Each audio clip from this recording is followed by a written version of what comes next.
আবু সাঈদ খুদরি রাদিয়াল্লাহু তাআলা আনহু বলেন, রাসূল সাল্লাল্লাহু আলাইহি সাল্লাম বলেছেন, কানা রাজুলুন ফি বানি ইসরাঈল আসরাফ আলা নাফসিহি। আজ থেকে হাজার হাজার বছর পূর্বে বানি ইসরায়েলের যুগে একটা লোক ছিল, সে নিজের প্রতি খুব অন্যায় করেছিল।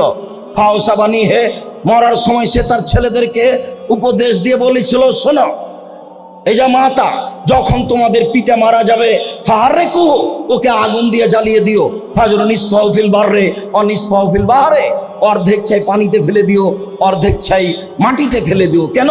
লাইন কাদারাল্লাহু আলাইহি, যদি আল্লাহ তোমাদের পিতাকে ধরতে পারেন, আল্লাহে আল্লাহর কসম, আল্লাহে আল্লাহর কসম, আল্লাহে আল্লাহর কসম, লাইয়ুযিবান্না আযাবান লাইয়ুযিব আহাদান ফিল আলাম, তোমাদের পিতাকে আল্লাহ এত শাস্তি দিবেন, পৃথিবীর কোনো মানুষকে এত শাস্তি দিবেন না।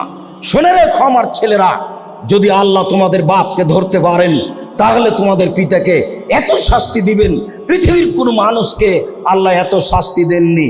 বুঝাতে চাইলো লোকটা, পৃথিবীতে আমি সবচেয়ে বড় পাপী। ফায়জা মাতা ফাফালু মা মারাহুম, পিতা যখন মারা গেল, ছেলেরা তাই করলো, বাপে যা বলেছিল।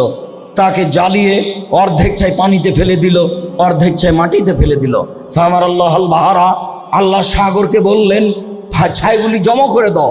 আমার আল্লাহুল বাররা, আল্লাহ পানি মাটিকে বললেন, ছাইগুলি জমা করে দাও।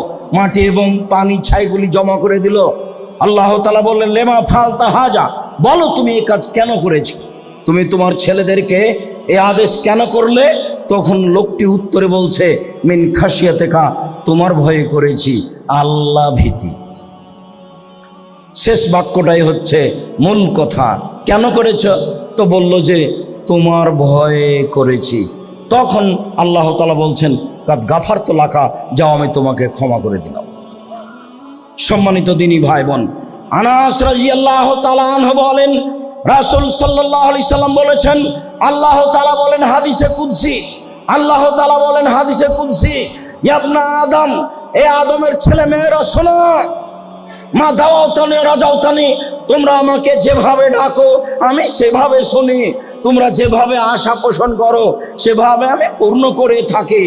আদমের ছেলে মেয়েরা শোনো, আমি আল্লাহ যেভাবে ডাকো সেভাবে আমি শুনি, যেভাবে আশা পোষণ করো সেভাবে আমি পূর্ণ করে থাকি। গাফারতু লাকা আলা উবালি, আমি তোমাকে ক্ষমা করে দেব, আমি পরোয়া করি না তুমি কত বড় পাপী, আমি পরোয়া করি না তুমি কত বড় পাপী।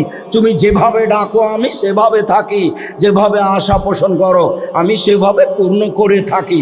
ইয়া ইবনা আদম লাউ বালাগাত যুনুবুকা আনানা সামায়ে, আদমের ছেলেমেয়েরা শোনো, তোমাদের পাপ বেশি হতে হতে যদি আকাশে লেগে যায়, ফাস্তাগফারতানি, এরপরে যদি আমার কাছে ক্ষমা চাও, গাফারতু লাকা, আমি আল্লাহ ক্ষমা করে দিব।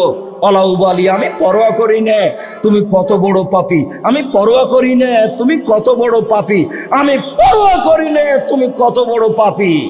আল্লাহ তাআলা বিচারের মাঠে এসে বলবেন, ইয়া ইবনা আদম লা আতাইতানি বিকুরাবিল আরজি খাতায়া সুম্মা লাকিতানি লা তুশরিকু শাইআ লা আতাইতুকা বিকুরাবিহা মাগফিরা।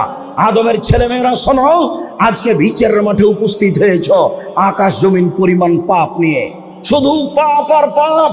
আমি আল্লাহ উপস্থিত হয়েছি সেই পরিমাণ ক্ষমা নিয়ে। যদি তোমাদের শিরকি পাপ না থাকে, তোমার পাপ যত আমার ক্ষমা তত। যেই পরিমাণ তোমার পাপ সেই পরিমাণ আমার ক্ষমা, যেই পরিমাণ তোমার পাপ সেই পরিমাণ আমার ক্ষমা। যত তোমার পাপ তত আমার ক্ষমা, যদি শিরক না থাকে।